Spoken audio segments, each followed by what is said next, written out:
Bonjour Ariane, bonjour Olivier Cadic. Et Alex, l'Irlande du Nord est en train de vivre un bouleversement politique. Effectivement Ariane, alors on le rappelle, l'Irlande du Nord fait partie du Royaume-Uni et l'Irlande du Nord a une histoire compliquée avec plus de 30 ans de guerre civile jusqu'à la fin du XXe siècle. Une guerre civile entre d'un côté les unionistes favorables au maintien de l'Irlande du Nord dans le Royaume-Uni et de l'autre côté les nationalistes irlandais favorables à une réunification avec la République d'Irlande au sud, la République d'Irlande qui fait partie de l'Union européenne. Et il y a 3 semaines, pour la première fois dans l'histoire, les nationalistes irlandais du Sinn Féin ont remporté les élections parlementaires face aux unionistes en Irlande du Nord. Le Sinn Féin qui est emmené par Michelle O'Neill, une femme qui pourrait donc devenir la nouvelle première ministre du gouvernement local d'Irlande du Nord, une première ministre nationaliste qui est prête à engager un référendum sur la réunification des deux Irlandes. Elle l'a dit, nous devons le préparer dès maintenant, ce référendum. Cela devrait passer par une assemblée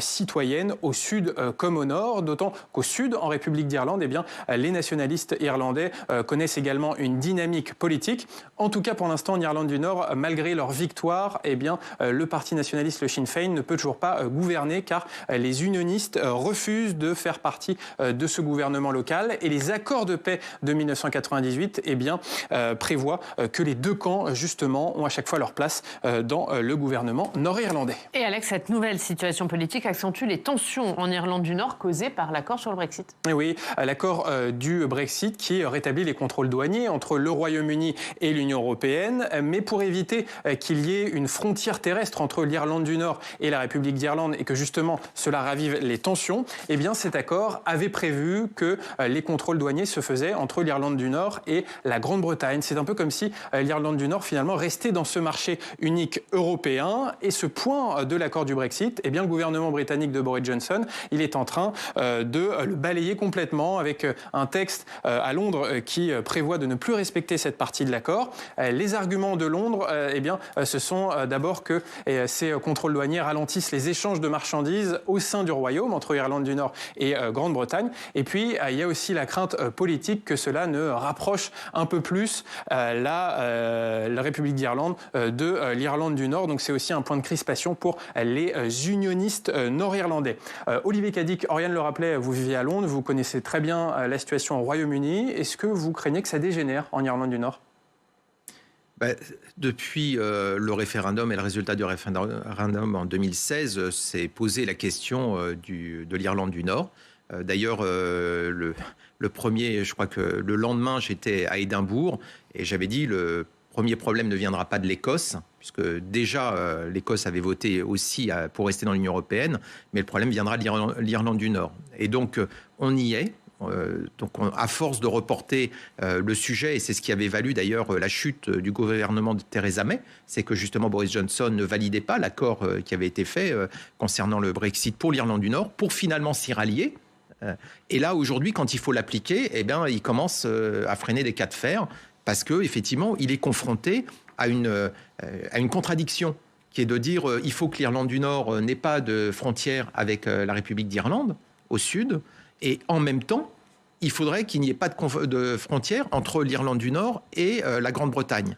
Ça, c'est pas possible. Il faut faire un choix. Le choix avait été fait dans le cadre des accords, sinon il n'y aurait pas eu d'accord. Je le rappelle, pour le Brexit, il n'y aurait pas eu d'accord s'il n'y avait pas eu cette disposition qui avait été validée pour l'Irlande du Nord. Donc, de toute façon, il faudra qu'il s'applique. Alors maintenant, si le Royaume-Uni décide de ne plus respecter l'accord, il y aura des conséquences qui seront très coûteuses pour le Royaume-Uni. Et donc, la crise politique, maintenant, elle est différente, puisque maintenant, le Sinn Féin a emporté les élections en Irlande du Nord. Donc, effectivement, il y a une vraie dynamique pour la réunification qui est en train de s'enclencher. La Constitution de la République d'Irlande prévoit la possibilité d'une réunification, prévoit qu'il faut un référendum des deux côtés, qui soit gagné à la fois dans l'Irlande du Nord et en République d'Irlande. Je pense que concernant la République d'Irlande, il n'y aura pas de difficulté. Pour l'Irlande du Nord, il ne faut pas se rater. Ça, c'est par contre l'objectif des Irlandais. On verra, les Irlandais n'enclencheront cette dynamique de référendum que s'ils sont sûrs de l'emporter. Donc vous pensez, pour conclure, vous pensez que les deux Irlandes vont être réunifiées dans les prochaines années ? Je pense que c'est de toute façon, la réunification se fera, c'est le sens de l'histoire. Quand Ça, c'est le futur qui le dira. Mais aujourd'hui, on sent bien qu'il y a une dynamique qui se crée. On le verra aussi avec l'Écosse, potentiellement, puisque si l'Écosse avait voté pour rester dans le Royaume-Uni, c'est parce qu'on avait menacé les Écossais qu'ils sortent de l'Union européenne s'ils sortaient du Royaume-Uni. Aujourd'hui, on voit que les Écossais avaient voté à plus de 60% pour rester dans l'Union européenne. Il risque d'y avoir là aussi un référendum. Donc c'est potentiellement une crise majeure, effectivement, pour Londres. Merci Alex Merci, pour ce point très clair sur la situation.